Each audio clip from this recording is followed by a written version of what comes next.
وہ 4-5 وجوہات آپ کے سامنے رکھتا ہوں، کیونکہ بہت سے لوگ یہ سوال کرتے ہیں نا ہم کسی مشکل سے گزر رہے ہیں، اور مشکل آپ کو پتہ ہے زندگی میں آزمائشیں اور مشکلات یہ تو پارٹ آف دا پیکج ہے.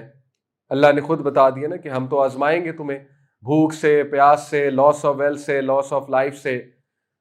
تو آزمائشیں اور مشکلات آتی ہیں، لیکن جب بھی کوئی مجھ سے سوال کرتا ہے نا کہ مجھ پہ کوئی مشکل آئی ہے تو کچھ پڑھنے کے لیے بتائیے. بہت سے لوگ کہتے ہیں کوئی ذکر، کوئی تسبیح، کوئی وظیفہ. تو دیکھیں میں انہیں کہتا ہوں وظیفہ میں بعد میں بتاؤں گا، پہلے میں آپ کو چیک لسٹ دوں گا. وہ چیک لسٹ دیکھنا بہت ضروری ہے، کیونکہ مشکلات سے فائدہ اٹھانا، ان سے اخذ کرنا کہ یہ مشکلات آئی کیوں ہیں اور یہ مشکلات مجھے کیا سکھا رہی ہیں، یہ اصل ذہانت ہے.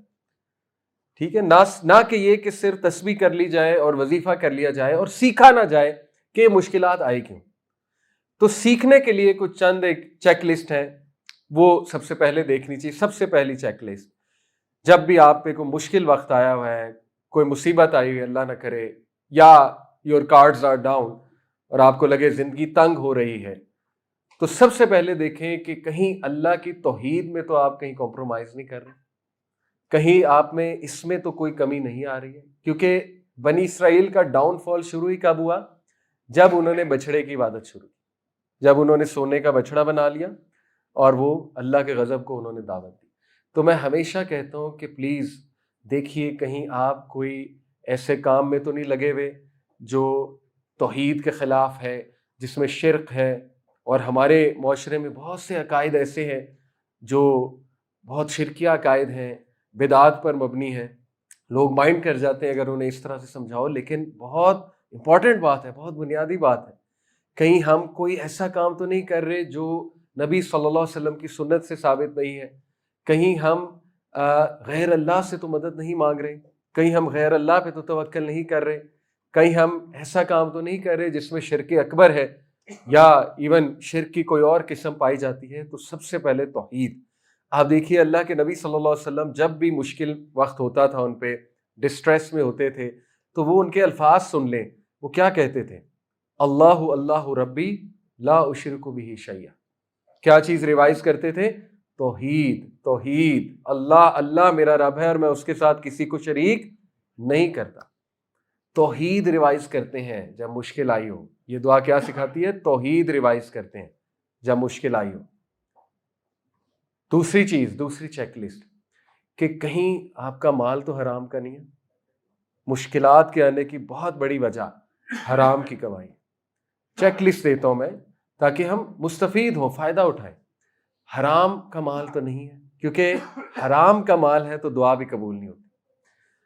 کہتے ہیں نا کہ دعا یا قبول ہوتی ہے یا محفوظ، اللہ آخرت کے لیے محفوظ کر لیتا نا، رد نہیں ہوتی. لیکن کتنی خطرناک بات ہے کہ جس کی حرام کی کمائی ہے اس کی دعا بھی نہیں قبول ہوتی. ٹھیک ہے، نہ محفوظ ہوتی نہ قبول ہوتی. حرام کی کمائی تو نہیں ہے، اس پر غور کریں. ٹھیک ہے، اور اس پر آج کل بڑے کم لوگ غور کرتے ہیں.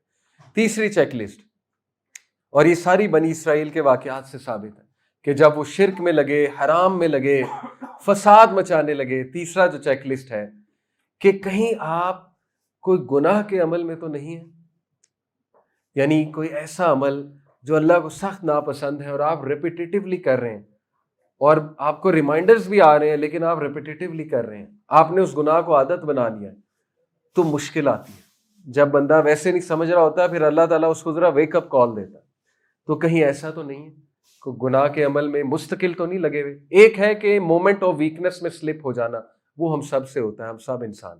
ایک ہے مستقل لگا ہونا، مستقل لگا ہونا، کہیں وہ تو نہیں ہے. یہ تیسری چیک لسٹ ہے. چوتھی چیک لسٹ ہے کہ اللہ کے جو احکامات ہیں، جو اللہ نے کام کرنے کے لیے بتائے ہیں، جو اللہ کے حکم ہے، اللہ کا حکم ہے، کہیں اس میں تو کمی نہیں آ رہی. کیونکہ مشکلات آنے کی بہت بڑی وجہ یہ بھی ہوتی ہے کہ انسان بیسک احکامات پہ عمل نہیں کر رہا ہوتا. مثال کے طور پہ نماز پڑھنا، فرض نماز ادا کرنا کتنا بیسک حکم ہے، کتنا بیسک حکم ہے. فرض نماز جو شخص ادا نہیں کر رہا، آپ مجھے بتائیں اس کو وظیفہ کیا فائدہ دے گا؟ اگر اس کو وظیفہ بتا بھی دیا جائے، اس کو کوئی ذکر بتا دیا جائے، اگر وہ فرض نماز نہیں ادا کر رہے تو پھر کیا مقصد ہے؟ پھر مشکل سے سیکھا تو نہیں.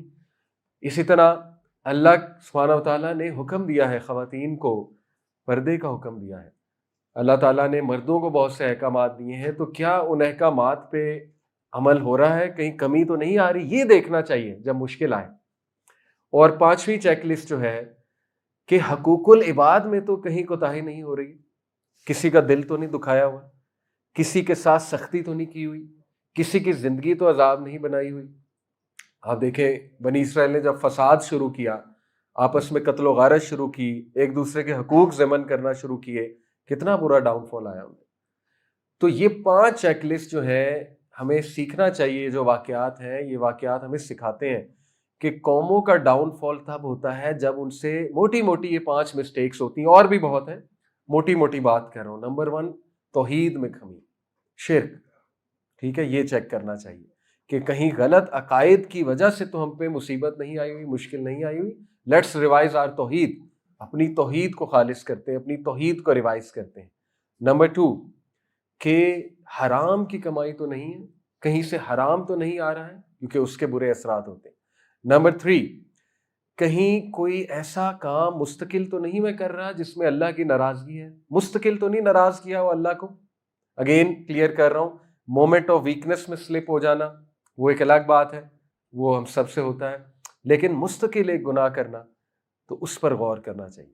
نمبر 4، اللہ کے جو احکامات ہیں، جو اللہ نے حکم دیے ہمیں کرنے کے لیے، کہیں ان میں تو کمی نہیں آ رہی۔ اور نمبر 5، کہ حقوق العباد میں تو کہیں کمی نہیں آ رہی، کہیں کسی رشتہ دار کا تو دل نہیں دکھایا ہوا، کہیں کسی کا حق تو نہیں مارا ہوا۔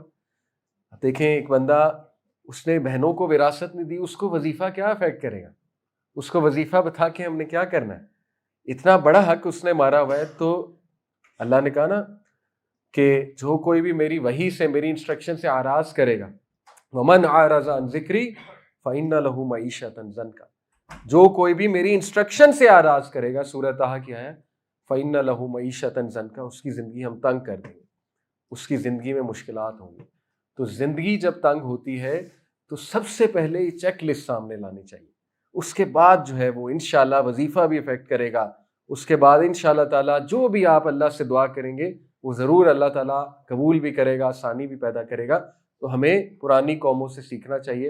اللہ تعالیٰ ہمیں سیکھنے کی توفیق عطا فرمائے اور ہم سب کی زندگیوں میں آسانی دے، عافیت دے، اور آپ سب کے لیے میں دعا گو اللہ تعالیٰ آپ کو حیاتاً طیبہ دے۔ جزاکم اللہ خیر، سبحانک اللہم و بحمدک، اشہد ان لا الہ الا انت، استغفرک و اتوب الیک۔ والسلام علیکم ورحمۃ اللہ وبرکاتہ۔